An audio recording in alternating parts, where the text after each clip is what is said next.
Výsledok je zatiaľ otázne. Na mieste neboli stopy po šmiku ani brzdení. U vodiča bola dýchová skúška na alkohol negatívna.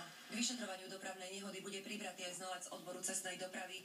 Presná príčina je v štádiu vyšetrovania. Zo Zemianskej Olče Denisa Cibulka, televízia Markíza.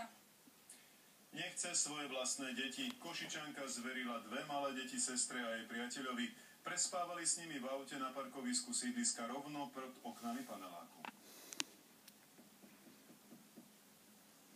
Takto sme včera o 9. večer našli spať v aute Košičana a jeho priateľku. Situácia naozaj zvláštna. Neprebudili sa. Takto vraj prespávajú dlhšie.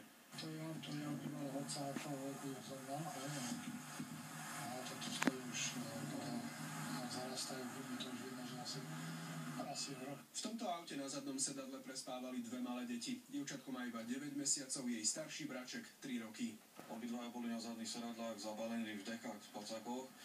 Zima im nebola. Aj pre policajtov to bol zvláštny zásah. Na to, že sú v aute deti, upozornili ľudia, ktorí ich vydali z okna. Deti im nepatria, sú sestry tejto mladej ženy. Povedala svojej sestre, aby ich postrážila na hodinu, že ona príde, ale ona odmietala fakticky sa vrátiť. Vraj ju vyhodil jej priateľ z bytu a teraz sa matka niekde zabáva. Žena aj muž vraj dennodenne popíjajú. Jeho rodina pritom býva nedaleko. Čo nevravila, popíjavala. Čiže je ten alkohol. Deti skončili v krízovom centre. O ich osude teraz rozhodne súd z Košíc. Dávid Vidal, televízia Markíza.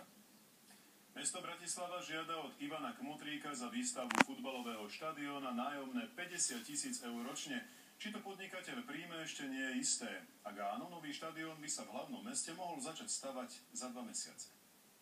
Bratislavské ťahové pole momentálne vyzerá takto. Je obrastené burinou, starý štadión je už vyše roka zburaný. Nový projekt Ivana Kmotríka zahŕňa výstavbu nového štadióna s kapacitou